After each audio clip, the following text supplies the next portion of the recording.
अस्सलाम वालेकुम दोस्तों,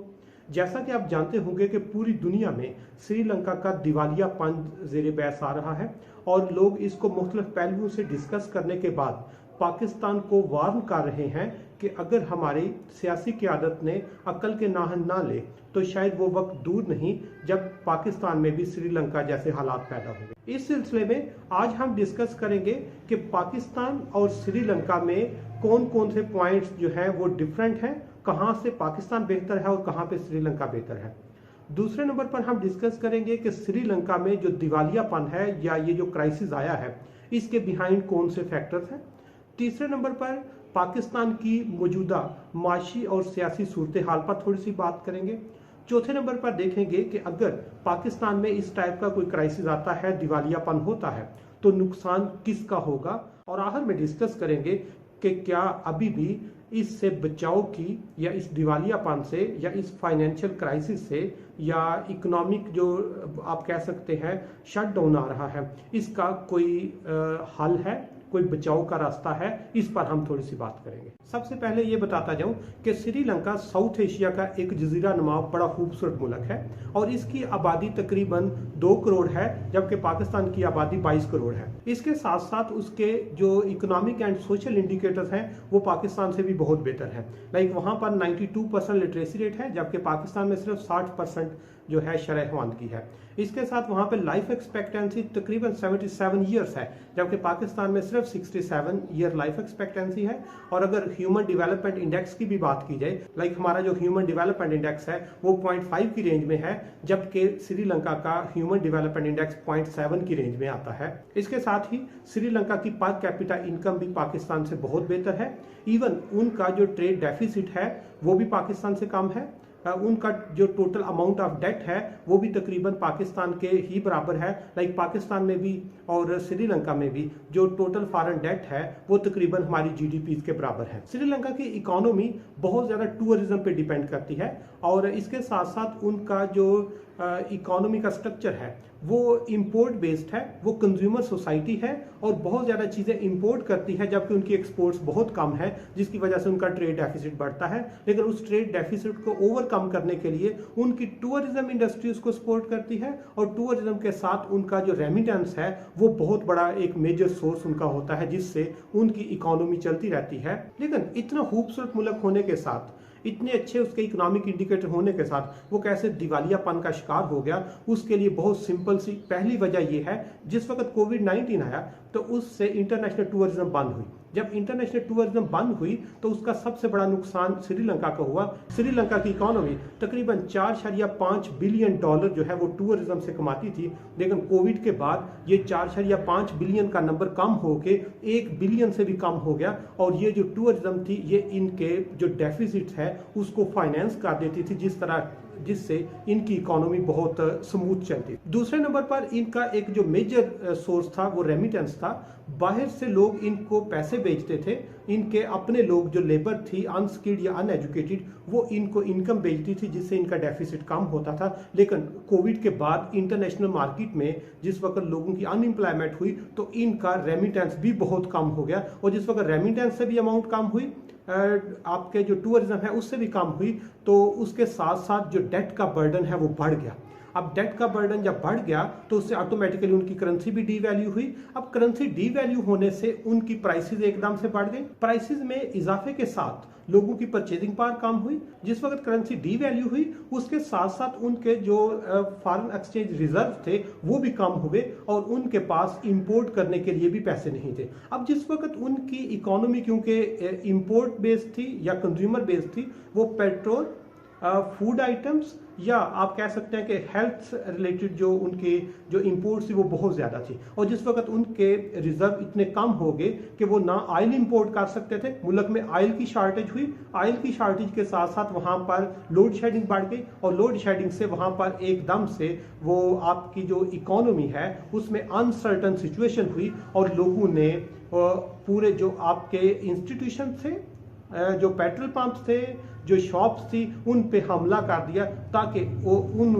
वो अपनी सर्वाइवल के लिए वो किसी हद तक भी पहुंच चुके। जब ऑयल इंपोर्ट कम हुई तो उसके साथ साथ फूड की इंपोर्ट भी कम हुई, और जब फूड उन्होंने इंपोर्ट नहीं किया तो फूड की अमाउंट भी कम होने से उसकी प्राइसेस भी बहुत ज्यादा हो गई, जो लोगों की रेंज से बाहर निकल गई। और इसके साथ साथ जो मेडिसिन भी वो इंपोर्ट करते थे उसका भी वो क्राइसिस आ गया, जिससे पूरी की पूरी इकोनॉमी उनकी बैठ गई। इसी सिलसिले में अगर पाकिस्तान की सूरत हाल को देखा जाए तो पाकिस्तान की सिचुएशन भी कोई बहुत ज्यादा खुशाइंद नहीं है, क्योंकि पाकिस्तान में अभी इस फाइनेंशियल ईयर के पहले 9 महीने में ही हमारा जो ट्रेड डेफिसिट है वो तकरीबन $35 बिलियन को क्रॉस कर गया है। इसके साथ साथ हमारी जो इंपोर्ट्स हैं वो तकरीबन 52% जो है वो इंक्रीज हो गई हैं as compared with previous year. तीसरे नंबर पर हमारा जो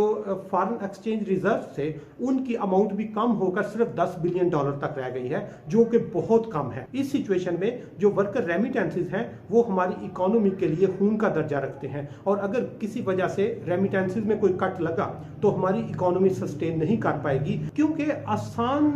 अल्फाज में मैं आपके साथ ऐसे शेयर कर सकता हूं कि पाकिस्तान मंथली तकरीबन 5 से 6 बिलियन डॉलर की इंपोर्ट्स करता है। इसके साथ पाकिस्तान तकरीबन क्वार्टरली जो है वो 4 से 5 बिलियन डॉलर जो है वो डेट रीपेमेंट और उस पे जो इंटरेस्ट है उसकी सूरत में वो नेशनल और इंटरनेशनल जो जिन लोगों से उन्होंने डेट लिया हुआ है उनको उन्होंने रीपे करना होता है। और इस सिचुएशन में अगर हमारे पास सिर्फ $10 बिलियन हमारे अकाउंट में पड़े हुए हैं और $10 बिलियन से सिर्फ हम एक मंथ के लिए जो इंपोर्ट्स हैं या हम एक मंथ के लिए आपने जो रीपेमेंट्स करनी है वो हो सकती हैं, और उसके बाद हमारे पास कोई अमाउंट बाकी नहीं बचती। और उस अमाउंट के लिए जो हमारी हुकूमत है इसने सऊदी अरब का भी दौरा किया, लेकिन उससे भी हमें खातरहा रिस्पांस नहीं आया। और इस परेशानी के आलम में वो IMF के पास गए, और IMF की कंडीशन भी बहुत सख्त है। IMF ने इनको कहा है कि हम आपको 6 से 8 बिलियन डॉलर दे सकते हैं, लेकिन उस पर हमारी कंडीशन पर आपने पूरा उतरना होगा। और IMF की कंडीशन जो है वो सबसे पहले ये है कि आप पाकिस्तान में सब्सिडीज खत्म कर दें। और अगर पाकिस्तान में सब्सिडीज खत्म की जाती हैं तो सिर्फ हमारे पेट्रोल की कीमत में हमें 40 से 50 रुपए का इजाफा करना पड़ेगा, और डीजल पर 50 से 60 रुपए का इजाफा करना पड़ेगा, और इसके साथ साथ बिजली की कीमतों में भी इजाफा करना पड़ेगा। और अगर हम IMF की इन कंडीशन के बाद उनसे 6 से 8 बिलियन डॉलर ले लेते हैं तो उससे पाकिस्तान में प्राइसेस या इन्फ्लेशन इतना ज्यादा हो जाएगा, महंगाई इतनी ज्यादा हो जाएगी, तो वहां पर भी मुल्क में आप कह सकते हैं इंतशार फैलने का या इस तरह की अनसर्टेनिटी का बहुत ज्यादा खतरा है। दूसरी साइड पर हम इस तरह देख सकते हैं कि अगर हमें IMF की कंडीशन मंजूर नहीं है, हम सब्सिडी खत्म नहीं कर सकते और लोगों को रिलीफ देना चाहते हैं, तो हमें अपने लोगों पे टैक्स जो है वो कम करना होगा। और जब टैक्स रेट कम करना होगा ताकि प्राइसेस थोड़ी सी नीचे आए तो हुकूमती खजाना खाली हो जाएगा, और जब खजाना खाली होगा तो उससे हुकूमत पर एक और प्रेशर बढ़ेगा, क्योंकि जब खजाना खाली होगा हमने इंपोर्ट्स भी करनी है, हमने डेट रीपेमेंट भी करनी है और डेट पे इंटरेस्ट भी पे करना है। और जब ये चीजें भी नहीं कर सकेंगे तो इस तरफ से भी हालात कोई बहुत अच्छे नहीं है, वहां पर भी अनसर्टेनिटी पहले वाली कंडीशन से थोड़ी सी ज्यादा हो जाएगी। इसलिए हमारी हुकूमत बहुत मुश्किल में है कि अगर हम IMF के पास जाएं तो भी महंगाई का एक नया तूफान आएगा, और अगर हम IMF के पास ना जाएं तो फिर भी हमारे पास जो चीजें हैं, जो इकोनॉमिक कंडीशंस हैं, उनको हम सस्टेन करना हमारे पास से बाहर निकल जाएगा। इस सारी सूरत हाल में सबसे ज्यादा नुकसान हुकूमत वक्त का होगा, क्योंकि जिस वक्त यहाँ पे अनसर्टेनिटी होगी, यहाँ पर महंगाई होगी, यहाँ पे अफरातेजार होगा, या यहाँ पर इकोनॉमिक कंडीशन जो है वो खराब होगी, तो उससे सारे का सारा जो डिस्क्रेडिट है वो मौजूदा हुकूमत को जाएगा, और इसका सबसे ज्यादा बेनिफिट जो है वो अपोजिशन को होगा, क्योंकि जब ये सारा मलबा हुकूमत के खाते में पड़ेगा तो अपोजिशन जो है इसको एंजॉय करेगी, लेकिन इसके साथ साथ हुकूमत जो है वो इस वक्त सेफ पैसेज के उसको महफूज रास्ता मिल जाए कि वो अपने आप को गंदा करने की बजाय यहाँ पर आराम से निकल कर कोई ना कोई या अर्ली इलेक्शन की तरफ मूव कर दे, या अपोजिशन के साथ मिलकर कोई भी इस तरह का सियासी एक्शन लिया जाए जिससे इन पर कम से कम नुकसान हो और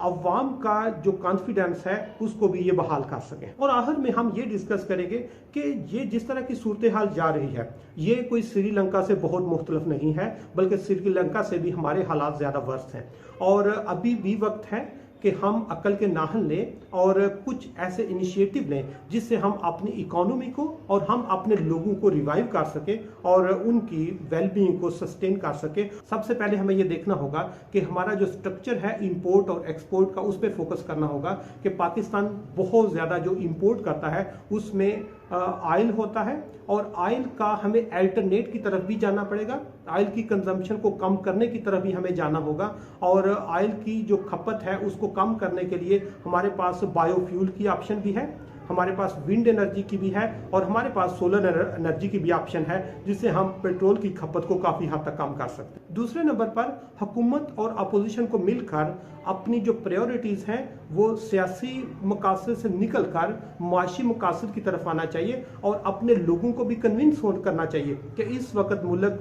नाजुक माशी दौर से गुजर रहा है, तो आपकी जो प्रायोरिटीज़ हैं वो सियासी नहीं होनी चाहिए, वो इकोनॉमिक आपकी प्रायोरिटीज़ होनी चाहिए। क्योंकि अगर खुदा न खास्ता पाकिस्तान को कुछ इस तरह का माशी क्राइसिस फेस करना पड़ता है तो सबसे पहले जो उसमें लूजर होंगे, सबसे ज़्यादा जो नुकसान है वो पाकिस्तानी आवाम को होगा। लेकिन जब पाकिस्तानी आवाम को होगा तो पाकिस्तानी जो सियासतदान है वो भी इस नुकसान से नहीं बच सकेंगे। इसलिए हमें इकोनॉमी को प्रायोरिटीज में रखना चाहिए, ना कि अपने सियासी मकासद को। क्योंकि आप देख रहे होंगे कि इस वक्त पाकिस्तान में हुकूमत और अपोजिशन सिर्फ सियासत कर रहे हैं, इकोनॉमी उनकी प्रायोरिटी में शामिल ही नहीं है। जिस तरह बताया है कि हमारी इकोनॉमी वेंटिलेटर पे पड़ी हुई है और इसको ऑक्सीजन जो है इकोनॉमी की वो इस वक्त सिर्फ और सिर्फ वर्कर रेमिटेंसेस दे सकते हैं। और अगर हम इंटरनेशनल कम्युनिटी से जो हमें रेमिटेंसेस रिसीव हो रहे हैं उसको हम सस्टेन कर लें या उसका नंबर बढ़ा दें तो ये हमारी इकोनॉमी में जान डाल सकती है। लेकिन जिस तरह पीटीआई के रहनुमा इमरान खान साहब ने कहा है कि मैं इंटरनेशनल कम्युनिटी से खिताब करूंगा और उनको कहूंगा कि आप पाकिस्तान में अपनी जो तरसीलात ज़र हैं या जो रेमिटेंसेस हैं वो भी स्टॉप कर दें, और अगर वो अमाउंट 5 से 10 बिलियन डॉलर कम होती है तो फिर भी दिवालियापन होने के लिए या श्रीलंका जैसी सिचुएशन होने के लिए कोई चीज़ रुकावट नहीं आ सकती। इसलिए सियासी बसीरत को इस्तेमाल करते हुए या लीडरशिप का जो किरदार है वो अदा करते हुए तमाम सियासी रहनुमाओं को मिलकर इंटरनेशनल कम्युनिटी से या पाकिस्तानी जहां भी बैठे हुए हैं उनसे रिक्वेस्ट करनी चाहिए कि आप हमारी तरसीलात ज़र के नंबर कम करने की बजाय बढ़ाएं, ताकि इससे हमारी इकोनॉमी, हमारे लोग और हमारा सिस्टम जो है वो सरवाइव करेगा। और अगर इस तरह का कोई प्रॉब्लम आ जाता है तो इससे सिर्फ पाकिस्तान की बदनामी नहीं होगी, इससे पाकिस्तान के लोगों की ज़िंदगी भी मुश्किल होगी, पाकिस्तान के जो सियासतदान हैं इनकी ज़िंदगी भी मुश्किल होगी और कोई भी इस तूफान से बचकर अपने आप को महफूज नहीं कर पाएगा।